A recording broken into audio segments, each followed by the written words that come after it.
Donc, le cours d'aujourd'hui se rapporte à la législation en psychiatrie. OK. Hein? Tout ce qui concerne les aspects législatifs dans la pratique de la psychiatrie. Pourquoi cela? Puisque vous êtes passé par plusieurs spécialités, la cardio, la pneumo, etc. Et à aucun moment on vous a parlé d'aspects législatifs concernant la pratique de la cardiologie ou de la pneumo ou d'autres disciplines.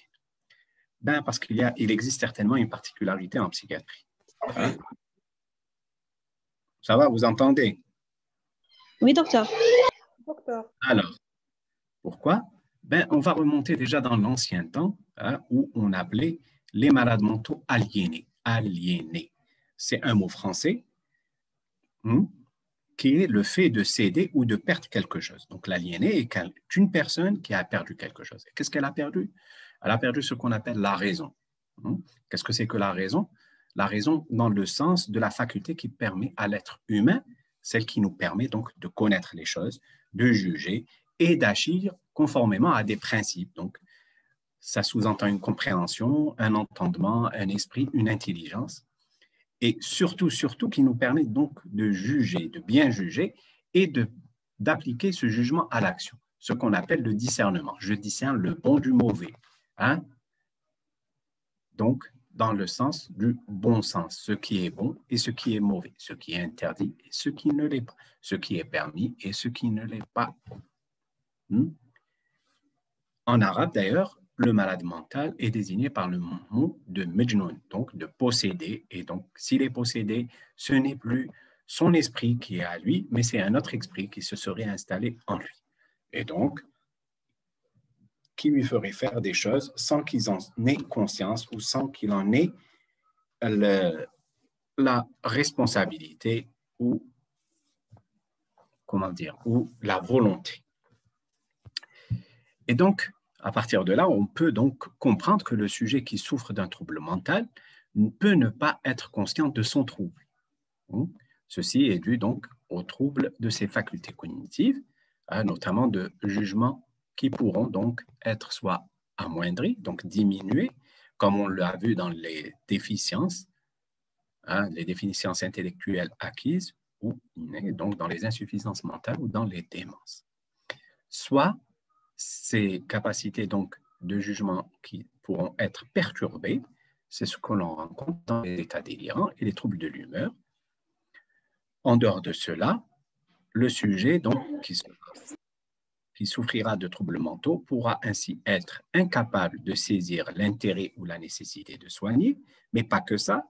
Il peut avoir des comportements qui seront dangereux pour lui-même ou pour autrui, sans donc qu'il en ait conscience de la gravité de son acte et de ses conséquences. Il peut être donc incapable également de gérer ses intérêts, s'il possède un commerce, s'il doit poursuivre des études, etc., s'inscrire, etc., tous ces intérêts-là, donc il n'arrivera pas à les assumer. Il sera également auteur d'infractions pénales, ce qui pose le problème de sa responsabilité pénale. Est-ce qu'on peut le condamner ou non? Est-ce qu'il était conscient qu'il était en train de faire quelque chose qui est illicite, qui est interdit par la loi? Et donc, à partir de tout ce que je viens de dire, il y a lieu donc non seulement de le soigner, parce qu'il n'est pas apte à comprendre l'intérêt de se soigner, donc on va se substituer à lui et le soigner, mais également de le protéger de lui-même, mais également le protéger les autres et protéger la société de ces éventuels comportements qui risquent de leur nuire, et donc des dangers dont il peut être l'origine. Oui, mais pour pouvoir agir ainsi, on est dans une société moderne où tout est régi par des règlements, qui est donc une société qui veille à la préservation des droits humains et aux libertés humaines. Et à ce moment-là, toute infraction ou tout acte qui contreviendrait à la volonté du sujet et donc à sa liberté individuelle doit être prévu par la loi, et donc il devrait y avoir des textes réglant ces aspects-là. Et ainsi, donc, bien que les mesures que l'on vient d'évoquer, celles de soigner quelqu'un qui n'est pas conscient de sa maladie, vous allez me dire, oui, monsieur, c'est ce qu'on devrait faire. Oui, c'est ce qu'on devrait faire. C'est justifié par une nécessité, qu'on appellerait une nécessité absolue, mais elle devra être, et à juste titre donc, entourée de toutes les garanties propres à prévenir et à protéger le malade contre d'éventuelles décisions arbitraires émanant des volontés substitutives. Hein? Comprenez que un malade peut être propriétaire de biens et à ce moment-là, du fait de sa maladie, il ne sera pas apte à les gérer et il pourrait y avoir des personnes qui seront intéressées pour les lui prendre, pour donc les détourner. Et à ce moment-là, il y a lieu de le protéger de ces personnes-là. Et donc, l'objectif de toutes ces mesures que je viens d'évoquer est la prise en charge des personnes souffrant de troubles mentaux et la protection de leurs droits. Donc, le chapitre que nous allons entamer traitera des questions liées au régime d'hospitalisation des maladies psychiatriques, ce qui est le plus important à retenir, également à leur protection et à leur responsabilité pénale et ce qui en découle, l'expertise pénale que nous évoquerons. Donc, le plus gros restera l'hospitalisation en psychiatrie. Pour les personnes qui sont passées donc, dans le service de psychiatrie légale, ils ont remarqué qu'il y a des personnes qui sont hospitalisées, on appelle ça en hospitalisation libre, en cure libre, mais d'autres sont internées en internement judiciaire ou d'autres en hospitalisation d'office. Qu'est-ce que ça veut dire tout ça? Eh bien, toutes ces mesures, ce sont des modalités d'hospitalisation. Ces modalités d'hospitalisation sont introduites par une loi. Cette loi, c'est la loi de santé, la loi relative à la santé, la loi 1811 du 2 juillet 2018, c'est une loi qui est récente et qui introduit dans son titre 3, donc tout un titre qui est intitulé « Protection des malades atteints de troubles mentaux psychologiques ». Elle introduit donc les dispositions qui ont pour objectif d'assurer la sécurité publique, l'assistance médicale et la préservation des libertés individuelles. Alors, en matière d'assistance médicale, c'est l'article 125 de cette loi qui apparaît d'ailleurs comme un véritable code d'exercice de la psychiatrie publique de secteur. Effectivement, il précise que la prise en charge des malades atteints de troubles mentaux ou psychologiques comporte des actions de prévention, de diagnostic, de soins, de réadaptation et de réinsertion sociale. Donc, déjà, la loi précise quelles sont les différentes modalités d'exercice de la psychiatrie. Et à ce moment-là, il y aurait plusieurs actions dans cet exercice qui commencent par les actions de prévention, des actions de diagnostic. Après le diagnostic, c'est le soin, la réadaptation et de réinsertion sociale. Concernant l'hospitalisation, on sera plus dans le soin. L'ensemble de ces actions donc s'intègre dans le schéma général d'organisation du système de santé en tenant compte des particularités propres à cette pathologie. Cette loi énonce également les lieux et les modalités de soins en psychiatrie. Alors, les lieux, donc, c'est les structures ou les institutions de prise en charge de la santé mentale. C'est la section 1, article 126, qui évoque donc les différentes structures où se font les soins pour les personnes souffrant de troubles mentaux. Et il y aurait donc à ce moment-là les structures sanitaires de base qui serviraient notamment à la prévention et au diagnostic, mais également à suivi en ambulatoire, donc, dont les centres intermédiaires de santé mentale. Il y a les services psychiatriques et les services d'urgence psychiatrique qu'on peut retrouver dans les établissements hospitaliers, tels qu'à Alger ou à Tizi Ouzou, à Oran, où il y a donc des services de psychiatrie intégrés dans des hôpitaux généraux, au niveau des CHU. Il y a également les établissements hospitaliers spécialisés en psychiatrie, tels que celui de Blida, qui est un EHS, donc établissement hospitalier spécialisé en psychiatrie, Frantz Fanon de Blida. Et il y a également possibilité qu'il y ait des structures, d'autres structures, mais ces structures n'ont pas été définies par la loi. Il est seulement dit que ces structures peuvent être agréées, autorisées par le ministère chargé de la Santé, et ces structures peuvent relever d'autres secteurs. On peut imaginer qu'elles peuvent relever du secteur privé comme du secteur public, étatique ou autre, tel une caisse de sécurité sociale qui aimerait ouvrir un centre de traitement, ce qui est possible, etc., etc. Alors, cette loi introduit deux catégories de services d'hospitalisation, c'est-à-dire qu'elle définit deux types de services, pas de modalités, mais de services, donc de lieux d'hospitalisation. Le premier qu'elle appelle service ouvert est le service qui recevrait ce qu'il est habituel, donc de nommer les sujets en hospitalisation libre. Et le service ou unité fermée de psychiatrie où s'effectuerait, précisé donc par la loi, la mise en observation, l'hospitalisation du fait d'un tiers, la mise en observation d'office. Pour ce qui est de l'hospitalisation d'office, la loi a omis de préciser le lieu où elle s'effectuerait. Cette modalité d'hospitalisation, logiquement, devrait se faire au niveau d'un service ou unité fermée. Alors, quels sont les principes généraux? Cette loi pose certains principes à respecter, comme pour toute hospitalisation, elle doit obéir à des règles générales, à des principes généraux. C'est quoi ces principes généraux? Le premier, c'est la nécessité du respect de la dignité humaine.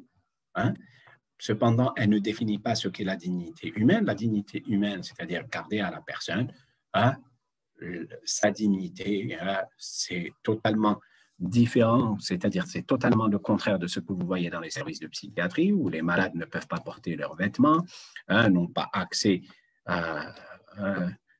aux douches, n'ont pas accès à certaines choses de la vie de tous les jours. Ils ne peuvent pas se brosser les dents s'ils le veulent, ils ne disposent pas d'une armoire fermée où ils mettraient leurs biens, etc. Et en vérité, on ne les traite pas comme des humains, malheureusement. Ceci est inhérent au manque de moyens et un état de déliquescence que connaît toute la santé dans notre pays. Le deuxième principe qui est à respecter, c'est la nécessité du respect des libertés individuelles, tout en précisant que la restriction des libertés individuelles est limitée à ce qui est nécessaire à l'état de santé du malade et à la mise en œuvre de son traitement.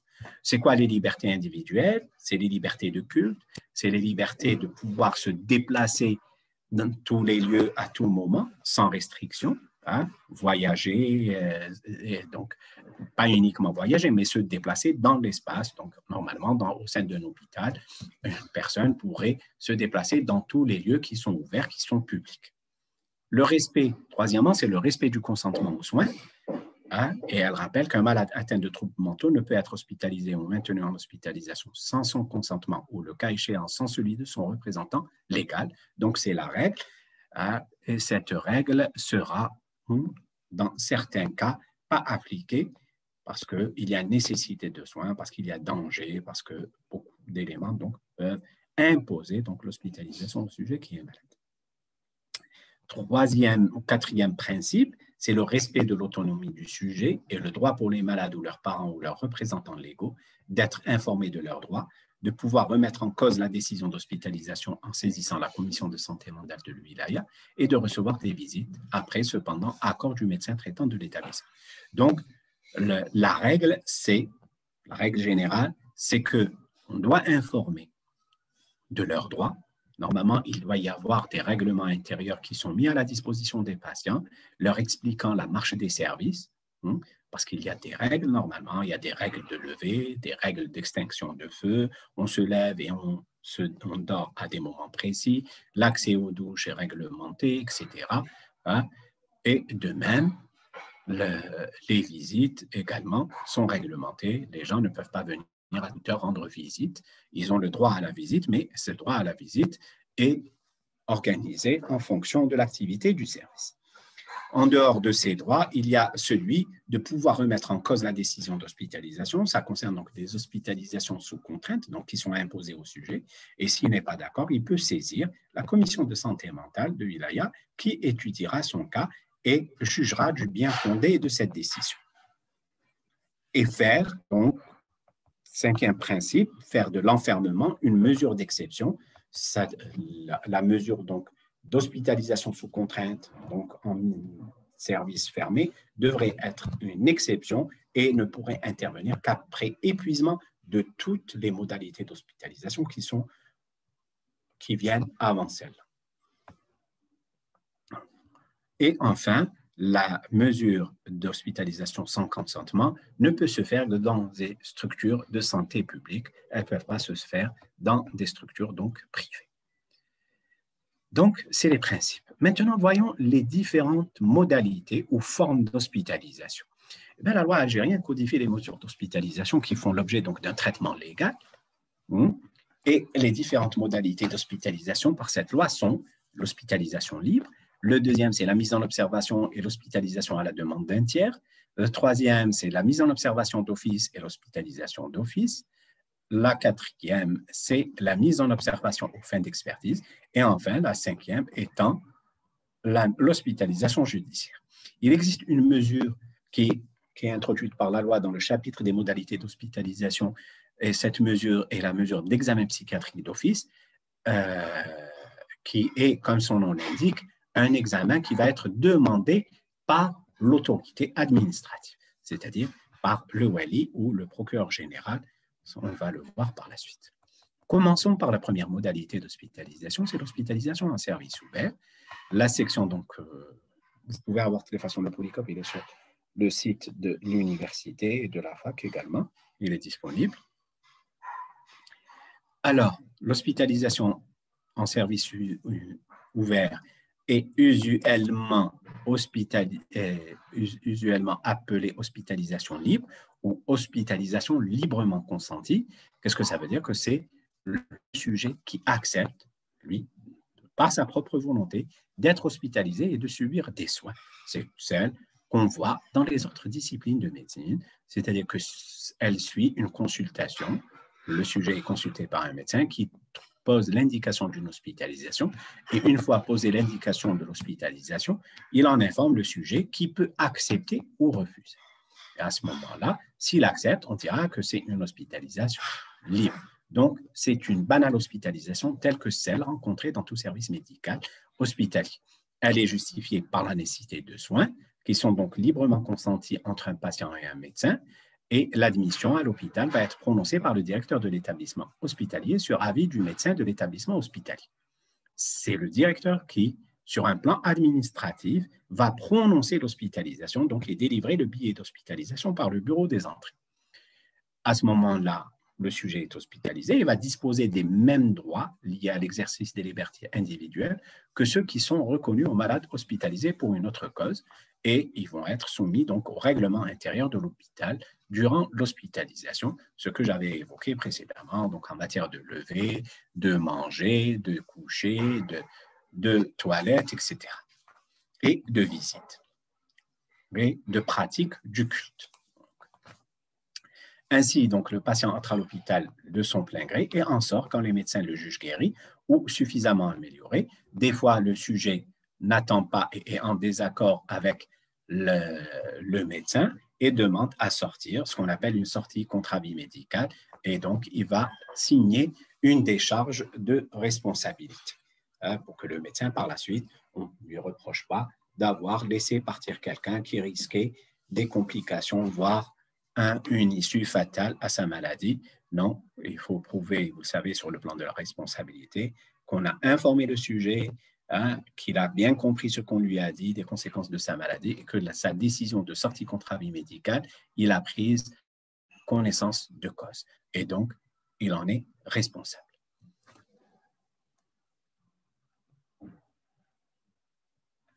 Alors,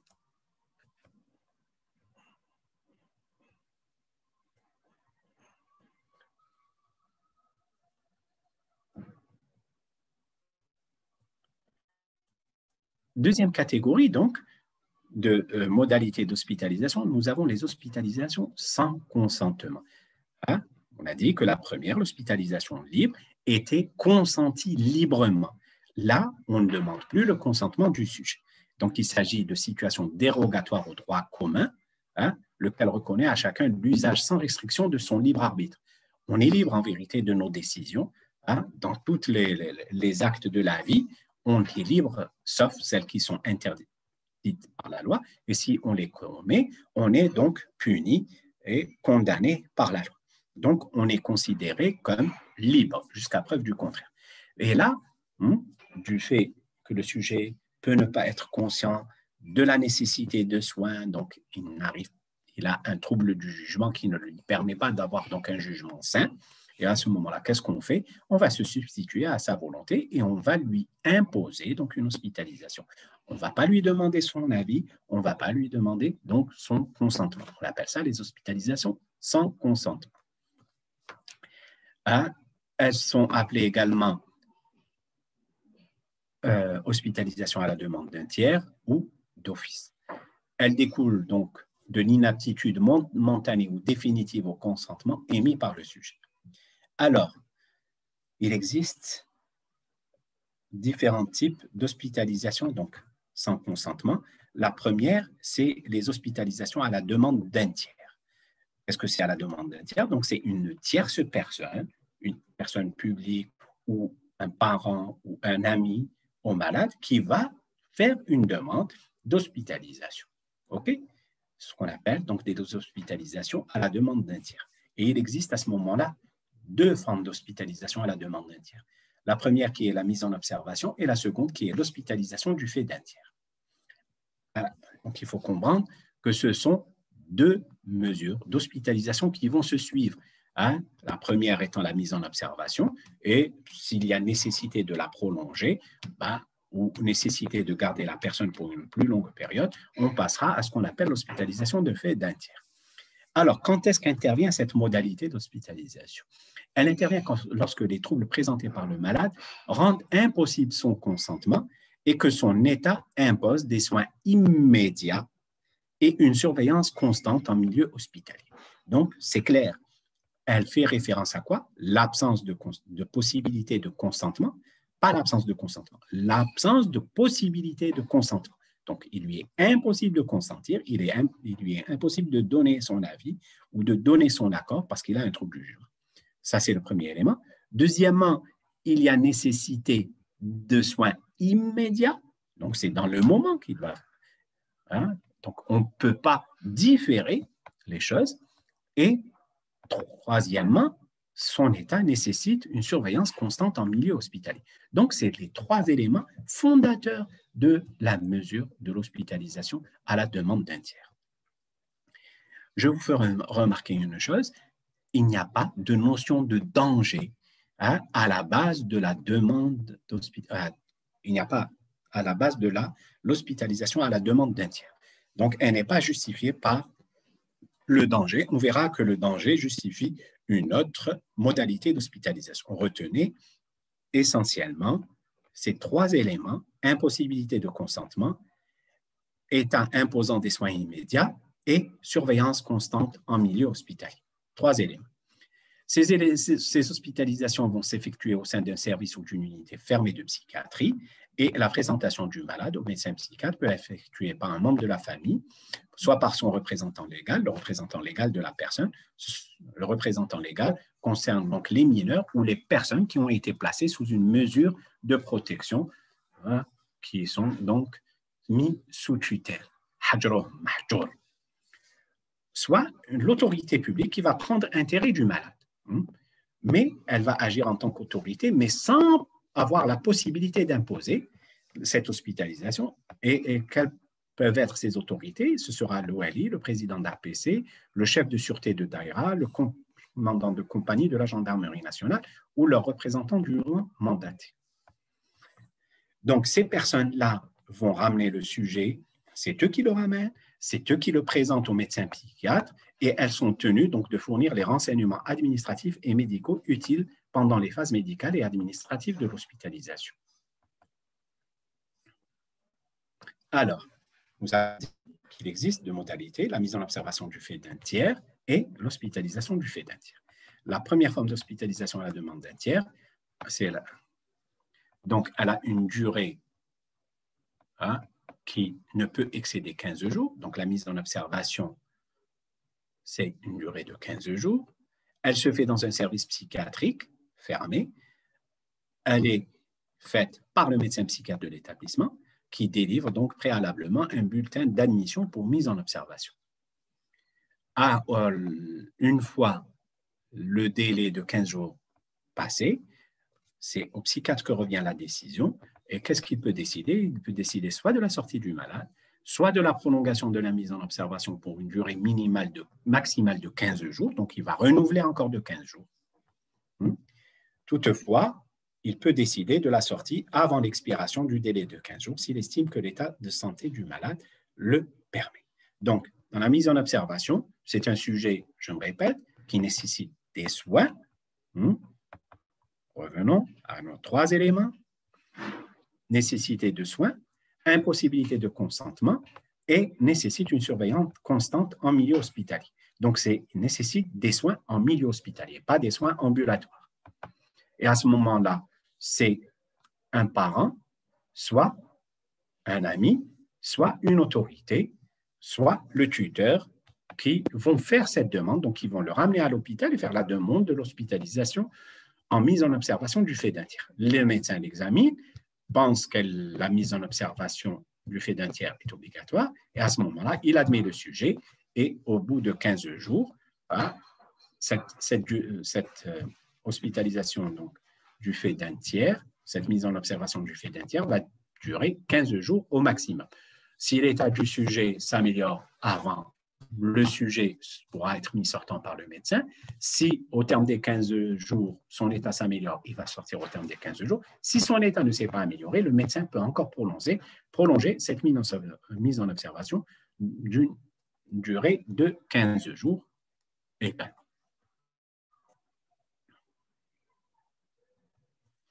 Deuxième modalité, c'est l'hospitalisation du fait d'un tiers.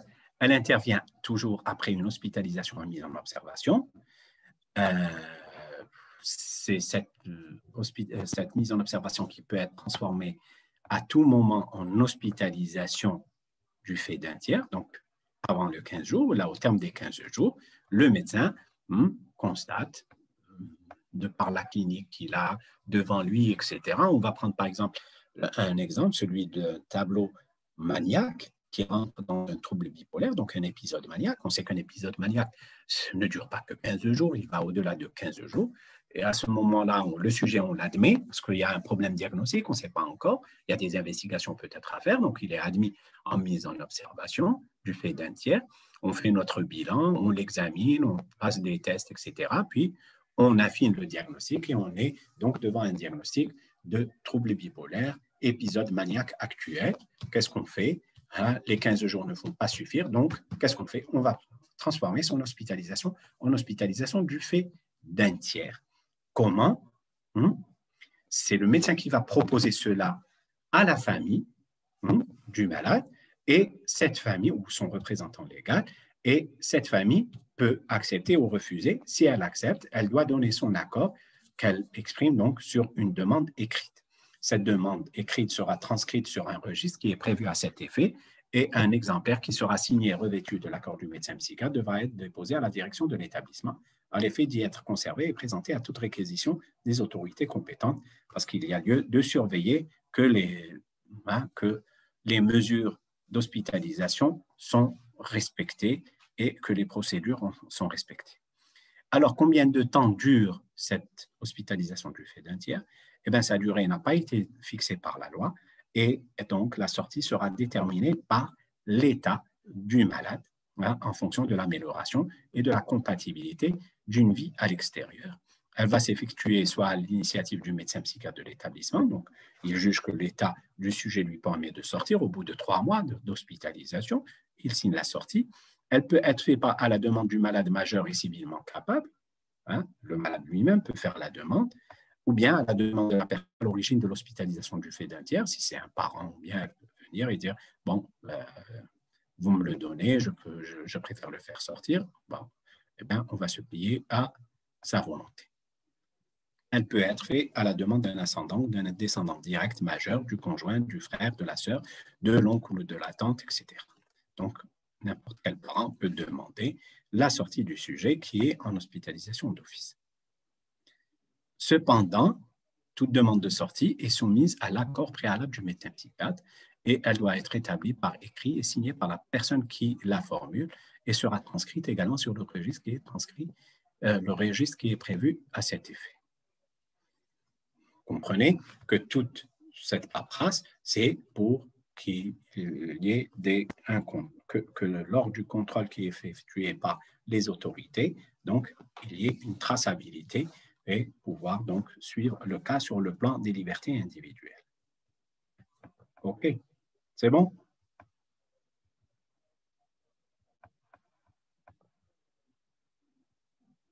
Vous êtes là? Oui, docteur. Oui, OK. vous entends. D'accord. Donc, nous avons parlé de la première modalité d'hospitalisation, qui est l'hospitalisation libre. Deuxième forme d'hospitalisation, c'est les hospitalisations à la demande d'un tiers avec la mise en observation et l'hospitalisation d'office. Et en troisième, les hospitalisations sous contrainte. Donc, le sujet va être contraint. On va l'obliger à être, et à ce moment-là, même la famille ne peut pas intervenir pour s'opposer. Et à ce moment-là, la loi introduit deux catégories d'hospitalisation sous contrainte. Contrainte, donc c'est obligé, obligation. Quelles sont-elles? C'est la mise en observation d'office et l'hospitalisation d'office. Ce sont deux modalités d'hospitalisation sous contrainte. Cependant, en général, la modalité, ces formes d'hospitalisation sous contrainte, la mise en observation d'office notamment, est précédée par un examen psychiatrique d'office. Il ne s'agit pas d'une modalité d'hospitalisation, mais d'une demande d'examen qui va être introduite par le wali ou le procureur général. Quand elle va être introduite? Lorsqu'un danger estimé imminent est encouru du fait de la maladie, et ce danger peut être encouru par le malade lui-même, c'est des idées suicidaires, une tentative de suicide, etc., ou bien un danger qui est dirigé envers l'autre, donc couru par autrui, par quelqu'un d'autre, quelqu'un qui est délirant, qui est persuadé d'être, faire l'objet de persécution d'une personne et qui pourra donc envoyer des lettres menaçantes. Cette personne pourra aller se plaindre et on déterminera à ce moment-là que la personne qui a écrit les lettres est malade et à ce moment-là, vu qu'il menace la personne, il peut être dangereux et à ce moment-là, on va décider de demander un examen psychiatrique d'office. Cet examen psychiatrique d'office va être effectué par un psychiatre dans un établissement hospitalier, au terme duquel il doit normalement remettre un compte-rendu à la personne qui a demandé l'examen psychiatrique d'office et conclure par la nécessité ou non de soins. Et si oui, il y a nécessité de soins, dans quel cadre elle rentrerait, si elle rentrerait dans un cadre d'hospitalisation du fait d'un tiers ou plutôt d'hospitalisation sous contrainte. La première modalité d'hospitalisation sous contrainte, donc, ce serait la mise en observation d'office, qui intervient par la transformation par le psychiatre de l'examen psychiatrique d'office, dans le cas où l'état du malade le nécessite, l'examen psychiatrique d'office, puis après, on aura donc la mise en observation d'office. Le psychiatre doit alors en informer l'autorité à l'origine de la mesure d'examen psychiatrique d'office, dans son compte rendu, et elle fait suite donc non seulement à l'examen d'office, elle est décidée par le psychiatre au cas où le malade le nécessite. L'autorité ou le wali ou procureur général concerné doit être informé par le psychiatre de cette décision. Elle va s'effectuer au sein d'un service ou d'une unité fermée de psychiatrie et elle a une durée maximale de 15 jours. Et à la fin de ces 15 jours, il est décidé soit de la sortie du malade, soit du maintien en hospitalisation en service ouvert avec l'accord du patient, soit une hospitalisation du fait d'un tiers avec accord de la famille du malade ou de toute personne prenant intérêt du malade, soit par une demande d'hospitalisation d'office. C'est clair? Donc, non, docteur, j'ai compris l'hospitalisation sous contrainte. Oui. Il y a des questions? Oui, docteur, je n'ai pas compris l'hospitalisation sous contrainte. Sophie. On a un sujet qui souffre d'un trouble psychique. Il est conscient de son trouble, il ne présente pas de danger, ni pour lui ni pour autrui, et il est demandeur de soins. Il va consulter un médecin, le médecin lui dit, bon, vous savez, vous présentez un état dépressif, et dans les circonstances actuelles, vous nécessitez une hospitalisation. Et à ce moment-là, le sujet va accepter ou refuser. S'il accepte, donc il va rentrer à l'hôpital avec de son propre gré, avec son accord, ce qu'on appelle une hospitalisation libre. Deuxième cas de figure, c'est un schizophrène, par exemple, qui n'est pas conscient donc qu'il est malade, qui n'est pas conscient qu'il nécessite des soins, qui refuse de prendre le traitement, mais à côté, il ne présente pas de dangerosité. Hein? Ni il s'attaque aux gens, ni voilà, il est dans son coin, hein, c'est les formes, par exemple, déficitaires, ni il s'attaque aux gens, ni rien. Ça peut être une confusion mentale également, où le sujet donc, présente de gros troubles, etc., et qui nécessite une hospitalisation. Mais l'essentiel, c'est que dans cette deuxième modalité d'hospitalisation, que sont les hospitalisations à la demande d'un tiers, il y a troubles psychiatriques, il y a nécessité de soins et il y a absence de possibilité d'avoir l'accord du sujet. Donc, troubles mentaux, nécessité de soins en milieu hospitalier et absence ou impossibilité d'avoir l'accord du sujet. Qu'est-ce qu'on fait? C'est une tierce personne qui va se substituer au malade et qui va demander l'hospitalisation au médecin. Le médecin, à ce moment-là, sera juge. La durée de cette mise en observation, parce que l'hospitalisation à la demande d'un tiers est toujours précédée par une mise en observation. La mise en observation du fait d'un tiers dure 15 jours, renouvelable une fois, et au terme de laquelle une décision est prise, soit de sortie, soit de transfert sur un autre mode d'hospitalisation. OK? Le troisième catégorie d'hospitalisation, c'est les hospitalisations sous contrainte. Contraindre quelqu'un, c'est l'obliger. Et l'obligation se fait par la loi, donc par les représentants de la loi. Dans les représentants de la loi, nous avons le wali et le procureur général de la Cour. Donc, ce sont des autorités qui interviennent et uniquement des autorités qui peuvent intervenir. Et à ce moment-là, les hospitalisations à la demande, les hospitalisations sous contrainte sont justifiées par quoi? Présence d'un trouble mental à l'origine d'une dangerosité. Voilà. D'une dangerosité envers lui-même ou envers autrui. On ne cherche plus son consentement. À partir du moment où il y a dangerosité, on ne demande même pas l'avis du sujet, on ne cherche même pas à savoir est-ce qu'il peut le donner ou non, est-ce qu'il est conscient ou il n'est pas conscient. Il souffre, il y a danger, et à ce moment-là, qu'est-ce qu'on fait? L'autorité, elle va demander un examen psychiatrique d'office. Et à ce moment-là, en cas de danger, quand est-ce qu'il y a danger? C'est quand l'ordre public est troublé, ou bien quand il y a des menaces envers des personnes ou envers soi-même. Qu'est-ce que fait l'autorité publique? Elle va demander un examen psychiatrique d'office, et donc c'est la force publique, donc c'est les policiers qui vont ramener, ou les gendarmes, qui vont ramener ce sujet auprès du médecin avec une décision du wali écrite, demandant un examen psychiatrique d'office. Je suis le psychiatre qui est aux urgences, qu'on a sollicité, j'examine le sujet, je confirme qu'il y a maladie mentale, je confirme qu'il y a dangerosité, et donc qu'est-ce que je fais? Je réponds à cet examen psychiatrique d'office en hospitalisant directement le sujet en mise en observation d'office. Mais quand je l'admets, qu'est-ce que je fais? Je rends compte à la personne qui l'a envoyé en lui disant « Monsieur, je vous fais savoir que la personne que vous m'avez envoyée avec une demande d'examen psychiatrique d'office a été examinée par nos soins et nous avons décidé sa mise en observation d'office à partir de ce jour. » Et à ce moment-là, elle est placée dans un service fermé.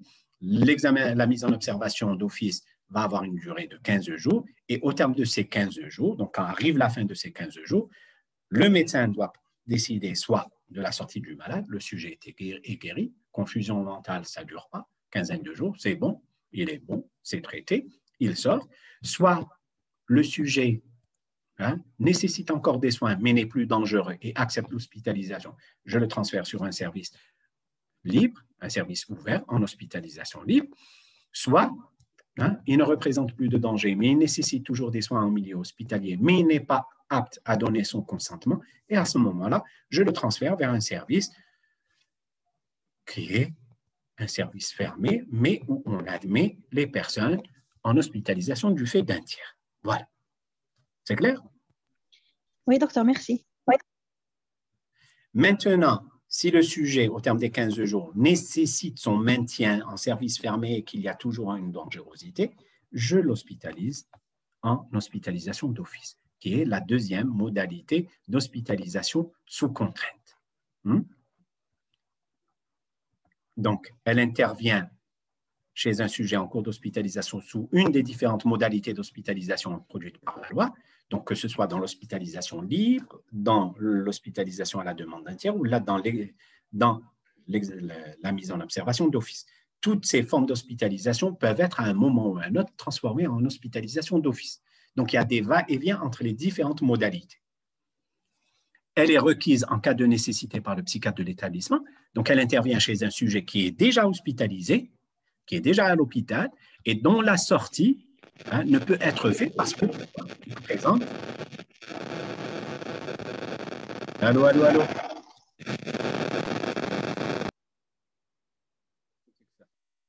Parce qu'il présente un danger envers lui-même ou envers autrui. Et à ce moment-là, qu'est-ce qu'on fait? Le psychiatre émet un papier, donc un certificat ou une demande, qui va envoyer au wali demandant, à ce moment-là, le maintien du sujet en hospitalisation d'office au terme de la mise en observation.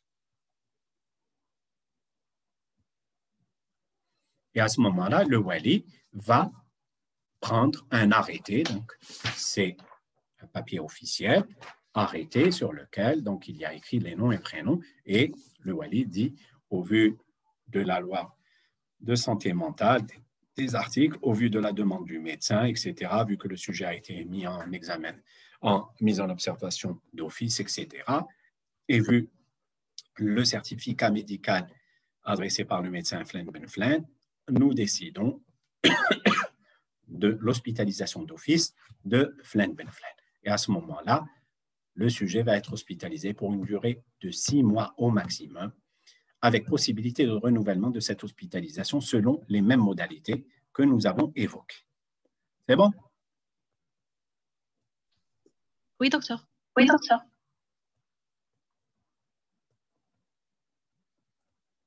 Alors, dans la nouvelle loi, il y a une nouvelle forme d'hospitalisation qui a été introduite, c'est ce qu'on appelle l'hospitalisation aux fins d'expertise judiciaire. C'est que, on va l'évoquer par la suite, quand on va évoquer la responsabilité pénale et l'expertise psychiatrique. Donc, dans certains cas, la justice peut demander à un expert de déterminer l'état mental du sujet au moment des faits et notamment déterminer sa conscience et donc sa responsabilité. Était-il conscient ou jouissait-il de toutes ses facultés mentales au moment de l'acte et sinon, était-il responsable ou non? Donc, la notion de responsabilité. Donc, le magistrat devra examiner le sujet et faire un examen donc, psychiatrique et donner une réponse. Parfois, ça ne suffit pas et à ce moment-là, le psychiatre, pour pouvoir mener à bien sa mission, pourra demander que le sujet soit hospitalisé dans un service aux fins d'expertise psychiatrique. Voilà. L'internement judiciaire, quand quelqu'un commet un acte interdit et qu'il y a des éléments qui guident le magistrat ou la justice, il leur semble que le sujet est malade, qu'est-ce qu'ils vont faire? Ils vont demander l'avis d'un psychiatre par le biais d'une expertise. L'expert va donner sa réponse. Effectivement, ce sujet présentait des troubles au moment des faits. Et à ce moment-là, la justice, qu'est-ce qu'elle va faire? Elle ne peut pas le mettre en prison, elle va le placer, donc elle va le mettre dans un hôpital psychiatrique. Et à ce moment-là, il va être hospitalisé en internement judiciaire sur décision de la justice. Donc, soit une ordonnance de non-lieu, soit une décision de jugement ou un arrêt de la chambre d'accusation. OK? Donc, à ce moment-là, ce ne sera plus le magistrat, ce ne sera plus le wali ou le procureur général, c'est la justice de jugement, donc les instances de jugement ou d'instruction qui vont être à l'origine de l'internement judiciaire. L'internement judiciaire qui est prévu par le Code pénal algérien dans l'article 21. Il existe un autre mode de placement, d'hospitalisation judiciaire, ce qu'on appelle le placement judiciaire, mais celui-là concerne les personnes qui sont atteintes de toxicomanie habituelle, qui peuvent être donc hospitalisées contre leur gré dans un hôpital pour subir donc des cures de désintoxication.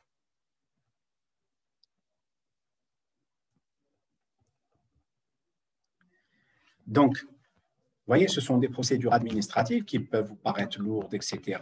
Et il y a beaucoup d'intervenants Et à ce moment-là, la loi risque d'être mal appliquée, etc. Le sujet qui a fait l'objet d'une mesure donc d'hospitalisation sous contrainte ou d'hospitalisation du fait d'un tiers peut ne pas être d'accord avec cette décision et la loi lui donne donc la possibilité de faire appel. De même, il peut y avoir entre le wali et le magistrat et le médecin, par exemple, et le psychiatre des différents. Ces différents-là vont être traités par un organe de recours. Et donc, la loi a prévu que toutes les décisions concernant l'hospitalisation en psychiatrie relèvent donc qu'elles relèvent de l'administratif et non du judiciaire. Toutes les modalités administratives, pas les judiciaires, peuvent faire l'objet d'un recours auprès de la commission de santé mentale de Wilaya qui a été instituée donc, par l'article 133 de la loi.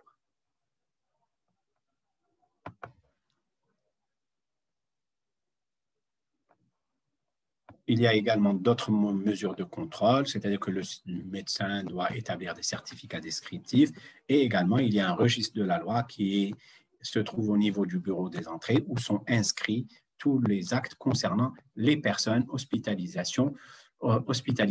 soit à la demande d'un tiers, soit sous contrainte.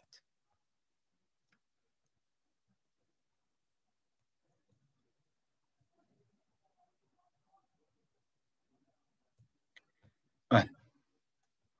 La capacité juridique. Vous savez qu'on est considéré comme majeur sur un plan civil dès l'âge de... Quel âge? La majorité civile 19 ans. Et la majorité pénale, 18 ans. Qu'est-ce que ça veut dire une majorité pénale? C'est-à-dire qu'on devient quelqu'un qui est justiciable et que les peines s'appliquent en totalité à nous. Donc, quand on commet une infraction pénale, on est traduit devant un tribunal et la peine entière peut être requise entre nous. Avant l'âge de 18 ans, on est condamné au maximum à la moitié de la prévue. Donc, cette majorité pénale sous-entend quoi? Sous-entend une capacité juridique et cette capacité juridique sous-entend donc d'être responsable pénalement de ses faits et gestes. Or, la responsabilité pénale n'est reconnue que si la personne jouit de toutes ses facultés mentales et donc ne présente pas un trouble psychique qui peut perturber ses facultés de discernement, de jugement et de raisonnement, donc de son libre arbitre.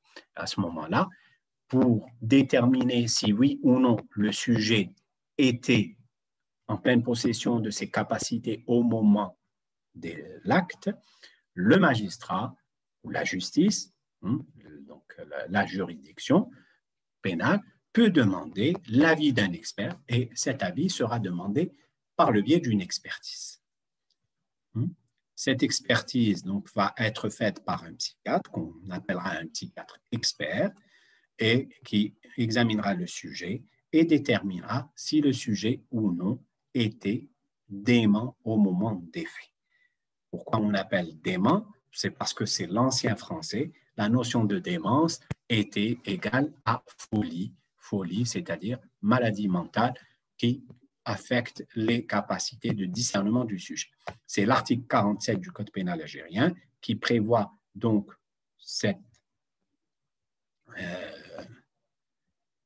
cela. Que dit l'article 47 du Code pénal? Il dit que n'est pas punissable, donc la personne ne sera pas punie, celui qui était en état de démence au moment de l'infraction, sans préjudice des dispositions de l'article 21 alinéa 2. L'article 21, c'est celui qui renvoie à l'internement judiciaire. Et donc, pour apprécier si le prévenu était conscient du caractère illicite de son acte au moment des faits, le juge demande l'expertise psychiatrique du prévenu.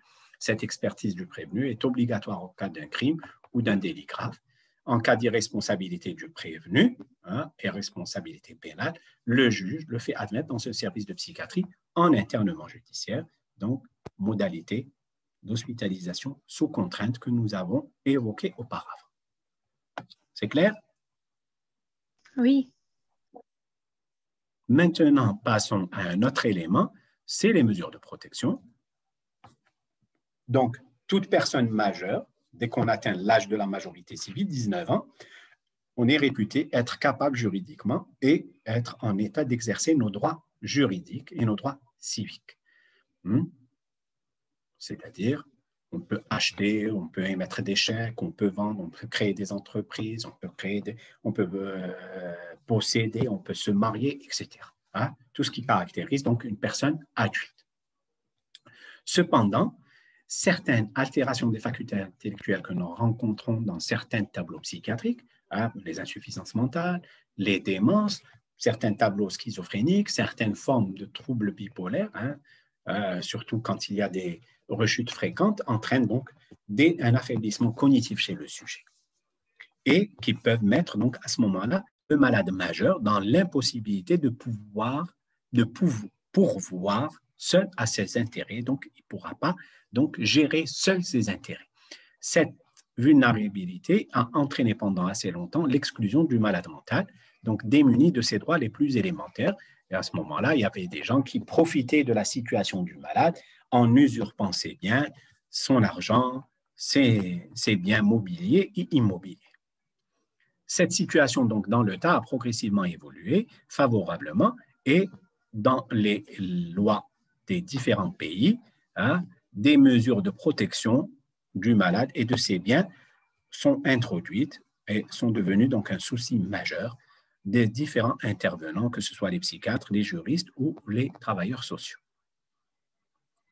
Il faut savoir donc que les mesures de protection concerneraient tous les états d'affaiblissement intellectuel, donc d'altération des facultés intellectuelles. Et ces altérations des facultés intellectuelles peuvent se rencontrer dans différentes affections psychiatriques chroniques, notamment les démences, l'arriération, la schizophrénie ou transitoires dans les états maniaques. Et cette vulnérabilité, donc, comme je l'avais dit, peut empêcher le sujet qui en est atteint de façon permanente ou temporaire de veiller à ses intérêts et gérer ses affaires administratives et financières. Et à ce moment-là, il nécessite des mesures de protection. Et on dira donc que la condition d'ouverture aux mesures de protection serait l'altération des facultés intellectuelles ou mentales du malade majeur, qui vont empêcher l'expression de la volonté du malade et le mettre ainsi dans l'incapacité d'agir par lui-même et rendre ainsi nécessaire son assistance par le biais d'un conseil ou d'un contrôle dans les actes de la vie civile, ce qu'on appelle donc une protection juridique, donc une protection qui lui est donc offerte par la justice. Il faut savoir que les mesures de protection en Algérie en pratique psychiatrique ont été longtemps gérées par la loi française de 1838, hein, et cette loi prévoyait automatiquement des mesures spécifiques de protection des aliénés. À partir du moment où on était hospitalisé, on bénéficiait de mesures de protection. Parce que les hospitalisations avant, jusqu'aux années 70, 80, etc., avaient une durée illimitée dans le temps. La durée n'était pas fixée comme actuellement dans le temps, où elle peut aller au maximum 6 mois renouvelables.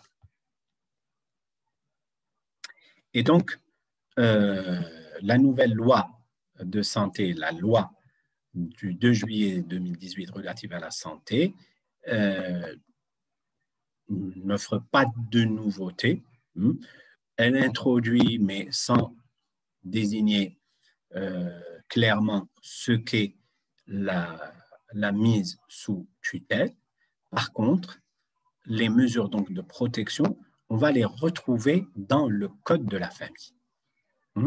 Et quelles seraient donc ces mesures de protection qui sont introduites dans la législation algérienne? Eh bien, il y a une seule modalité de protection qui est la tutelle.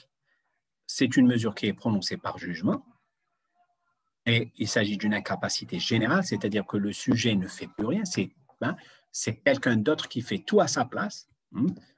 Pour émettre un chèque, ce n'est pas lui, c'est quelqu'un qui va émettre un chèque pour acheter, vendre, etc. Par contrat, il sera obligé de se faire représenter par quelqu'un. Quand il va chez l'épicier, vous comprenez que non, il peut le faire, il n'y a aucun souci, s'il dispose d'argent. À ce moment-là, la justice va demander donc par un expert d'examiner le sujet et déterminer s'il jouit de toutes ses facultés mentales et s'il est apte à gérer ses intérêts. L'expert répond et suite à la réponse de l'expertise, la justice désignera un tuteur ou un curateur à la personne. Voilà. Donc, vous voyez qu'il y a une grande place qui est occupée par l'expertise psychiatrique, qui intervient dans nombre de décisions judiciaires. C'est quoi l'expertise? L'expertise est un dispositif d'aide à une décision juridictionnelle. Ce n'est pas lui qui décide, ce n'est pas l'expertise qui décide. L'expertise n'est qu'un avis éclairé sur lequel va se baser le magistrat. Le magistrat pourra rejeter cette expertise, en demander une autre, passer outre. Le dernier mot revient toujours à la justice. Il existe différents types d'expertise. Les expertises liées à l'exercice de la justice, nous avons vu, c'est les expertises pénales qui déterminent la responsabilité pénale du sujet, mais il y a également les civiles déterminant si le sujet est apte ou non à gérer ses biens.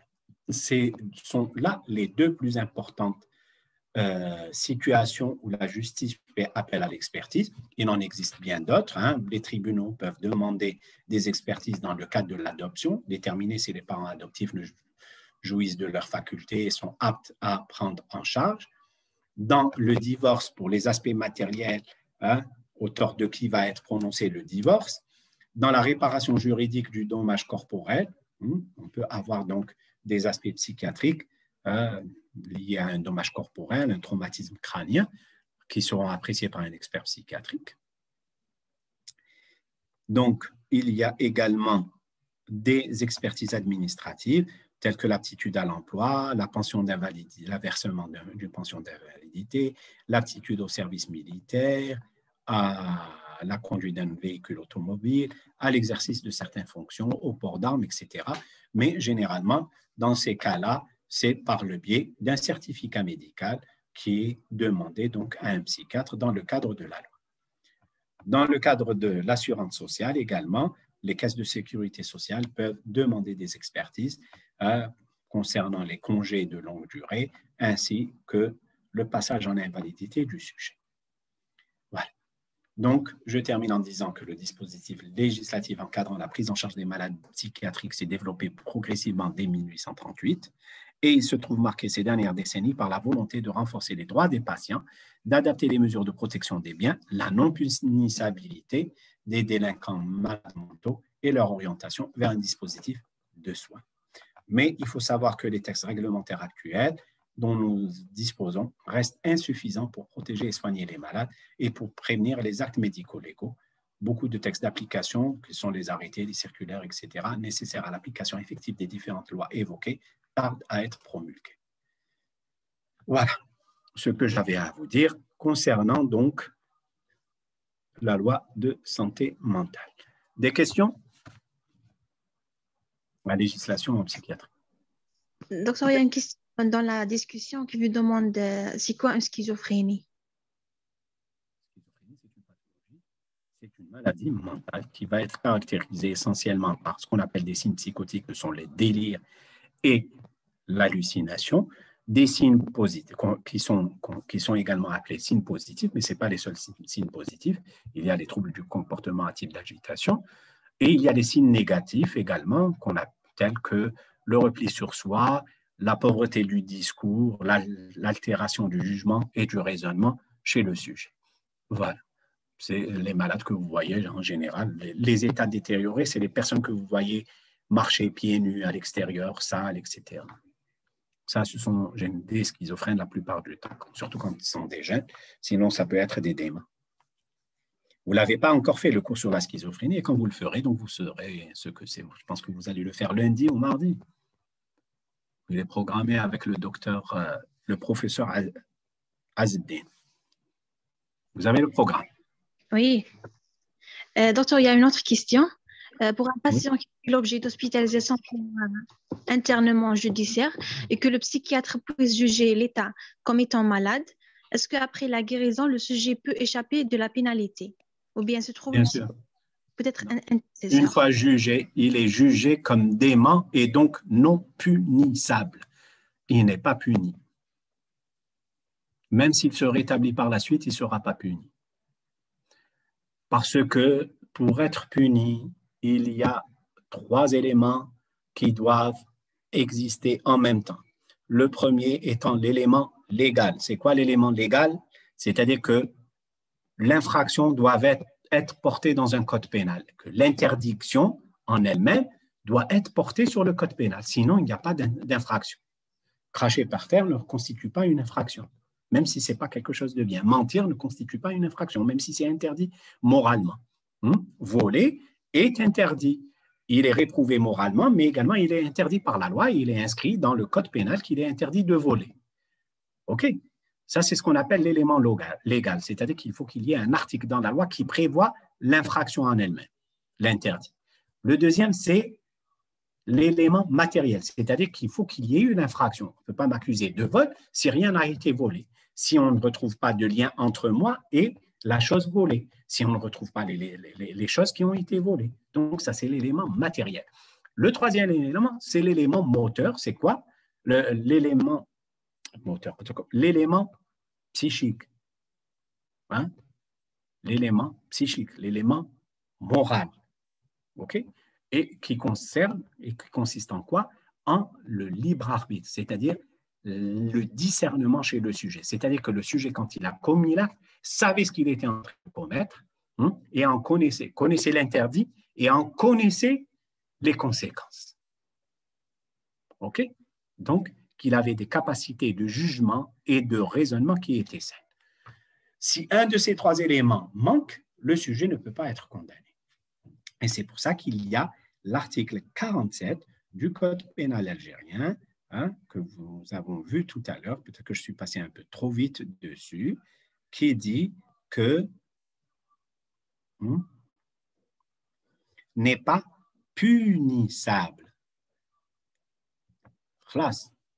Et une fois jugé, reconnu coupable, non punissable, le sujet est transféré éventuellement vers un hôpital psychiatrique. Et il ne sera pas rejugé par la suite. Autre question? Il y a quelqu'un qui vous demande, qui n'a pas compris, c'est quoi l'expertise? L'expertise, c'est un examen psychiatrique qui est effectué par un psychiatre au terme duquel il doit répondre aux questions qu'on lui a posées. Les questions posées, ça dépend de la personne qui a demandé l'expertise. Voilà. Elle peut dire, comme question par exemple dans l'expertise pénale, était-il dément au moment des faits? Et à ce moment-là, on devra répondre si oui ou non il était dément au moment des faits.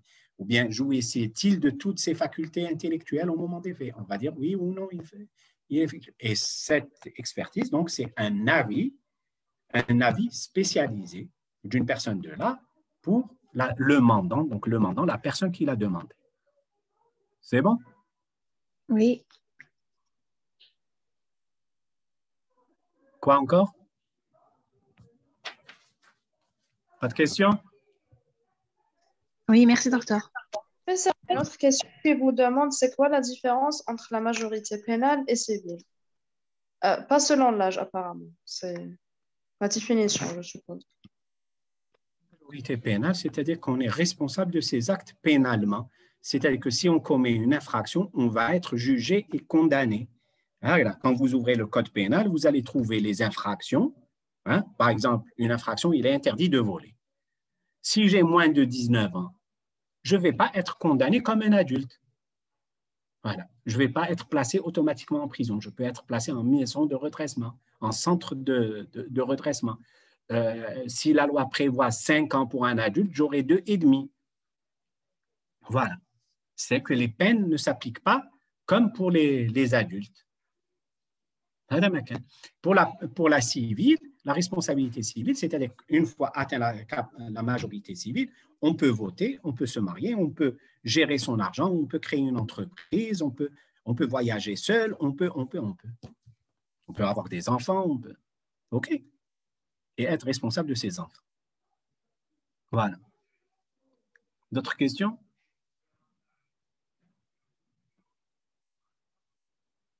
C'est bon? Oui, merci, docteur. C'est moi qui vous remercie. Allez, bon courage alors.